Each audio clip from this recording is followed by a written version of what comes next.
Now let us consider about next chapter excretory system. ये chapter भी exam के point of view से बहुत इंपॉर्टेंट है। तो इसमें सबसे पहले आपको देखना है what is excretion.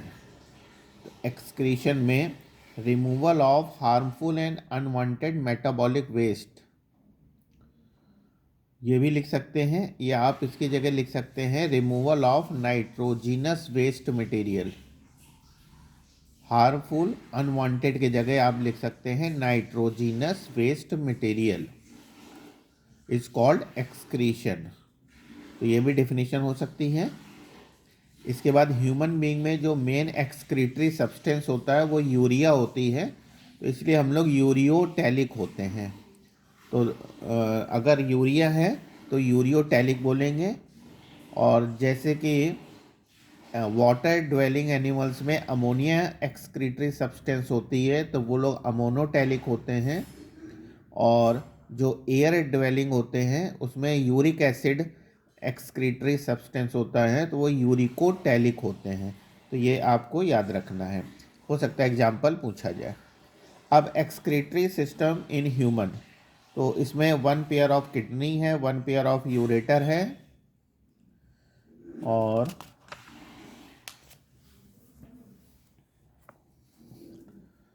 Urinary bladder है, यूरिथ्रा है। तो किडनी में आप इतना लिख सकते हैं कि kidney are located in the abdominal cavity just beneath the diaphragm, one on either side of vertebral column. और इसका थोड़ा सा मॉर्फोलॉजी लिख देंगे कि kidney are chocolate or dark brown in colour, bean shaped, और मेजरमेंट की कोई ज़रूरत नहीं है। फिर इसमें लिखना है the inner margin of kidney is concave and has a notch called hilum. It is the place from where ureter and renal vein come out of the kidney and renal artery enter. तो इतना structure sufficient होगा। Ureter में आपको केवल इतना लिखना है कि ureter are the two thin muscular tube, measurement की इसमें भी कोई ज़रूरत नहीं है। It carries urine from renal pelvis to urinary bladder. Urinary bladder is a pear shaped sac with muscular contractile wall and it store urine till it is excreted. Urethra, तो urethra भी जो होता है वो यूरिन को body के बाहर pass out करता है। इंटरनल स्ट्रक्चर अगर किडनी का है तो उसमें kidney is divided into two part, cortex and medulla. Cortex is the outer dark region of kidney and it contains Bowman capsule, proximal and distal convoluted tubules of uriniferous tubule. ये जो बेटा uriniferous tubule है, it is the unit of excretory system and it is also called nephron. इसको हम लोग nephron भी कहते हैं। तो ये याद रखना, अगर आपसे पूछा जाए कि what is the unit of excretory system तो आपको यूरिनीफेरस ट्यूब्यूल बोलना है, और या फिर क्या बोल देना है, नेफ्रॉन। तो दोनों सेम चीज़ हैं। मेड्यूला देख लीजिए। मेड्यूला जो होता है ये इनर पार्ट होता है और इसमें हेनले लूप और कलेक्टिंग डक्ट प्रेजेंट होती हैं। नेक्स्ट आपका है नेफ्रॉन का स्ट्रक्चर। देखते हैं हम लोग कि नेफ्रॉन का स्ट्रक्चर में क्या क्या चीज़ें होती हैं। तो सबसे पहले मेलपिगियन बॉडी होती है। तो देखिए ये जो मेलपिगियन बॉडी है वो बोमेन कैप्सूल और ग्लोमेरुलस दोनों को मिला करके हम लोग मेलपिगियन कैप्सूल या मेलपिगियन बॉडी बोलते हैं। तो मेलपिगियन बॉडी में क्या क्या होता है कि there is a cup like structure which is called Bowman capsule and there is a bunch of blood vessels, this is called glomerulus, and combined both it is called Malpighian body और Malpighian capsule। तो ये वाला पहला part हो गया। इसके बाद में इसका जो पूरा स्ट्रक्चर है वो ये बना हुआ है, आप देख रहे हैं कि ये बोमेन कैप्सूल है, ये ग्लोमेरुलस है। फिर इसके बाद में यहाँ पे जो इस होता है वो पीसीटी होता है, प्रॉक्सिमल कन्वोल्यूटेड ट्यूब्यूल होता है, देन यू शेप्ड स्ट्रक्चर होता है, this is called Henle loop, and DCT distal convoluted tubule, and last में क्या होता है, कलेक्टिंग डक्ट होता है। तो ये स्ट्रक्चर है, 4 स्ट्रक्चर हैं, Bowman capsule, PCT, Henle loop, DCT and collecting duct. और यहीं पर जो है ब्लड से इम्प्योरिटीज़ पूरी जो है फिल्टर आउट होती है। यूरिन का जो है फॉर्मेशन देख लीजिए, मैकेनिज्म देख लीजिए। तो इसमें आपको 3 स्टेप लिखने हैं, ultra filtration, selectively reabsorption and tubular secretion. तो अल्ट्रा फिल्ट्रेशन क्या है, the Bowman capsule of kidney act as ultra filtration, and this filtration is due to the hydrostatic pressure of blood।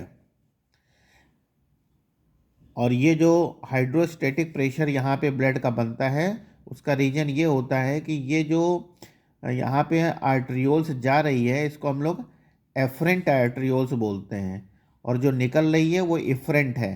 तो एफरेंट का जो diameter होता है वो larger होता है देन इफरेंट के। तो जितना ब्लड इसमें जाता है उतना निकल नहीं पाता है, तो ब्लड यहाँ पे भरा रहता है, जिसकी वजह से हाइड्रोस्टेटिक प्रेशर ऑफ ब्लड होता है। और यही एक रीजन होता है अल्ट्रा फिल्ट्रेशन का। तो अल्ट्रा फिल्ट्रेशन को हम लोग एक लाइन में डिफाइन कर सकते हैं, filtration under high pressure is called ultra filtration, and it is due to the hydrostatic pressure of blood, and hydrostatic pressure of blood is due to the larger diameter of efferent arterioles than efferent arterioles। Second है selectively reabsorption. तो देखिए selectively reabsorption क्या होता है कि PCT से कुछ substance harmful के साथ बेनिफिशियल चले जाते हैं इस फिल्टर के साथ, तो वो यहाँ पे रीएब्जॉर्ब कर लिए जाते हैं, दोबारा ब्लड में आ जाते हैं।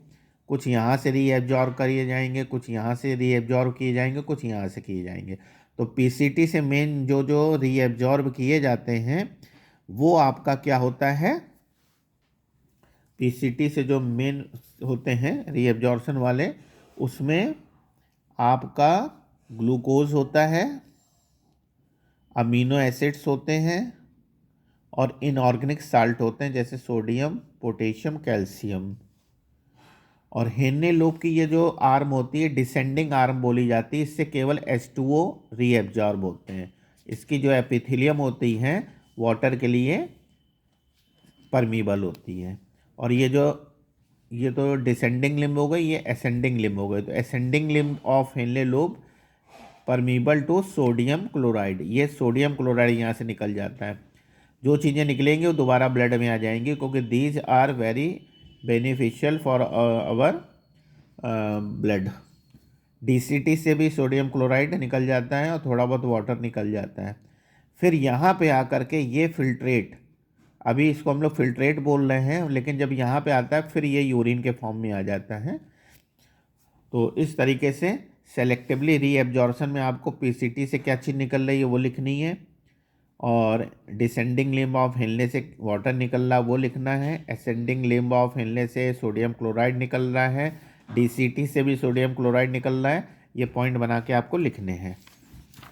और लास्ट में है ट्यूबुलर सिक्रीशन।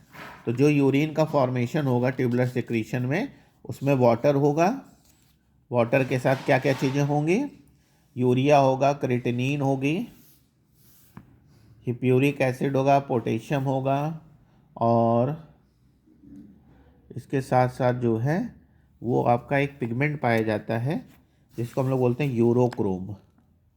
इसी पिगमेंट की वजह से यूरिन का जो कलर होता है वो आपका स्ट्रा येलो कलर होता है। यूरिन पास आउट को हम लोग मिक्चुरेशन बोलते हैं, ये पॉइंट आ सकता है। तो ये मेन यहाँ तक आपका बहुत इम्पॉर्टेंट है। अब हम लोग कुछ डिसऑर्डर देख लेते हैं।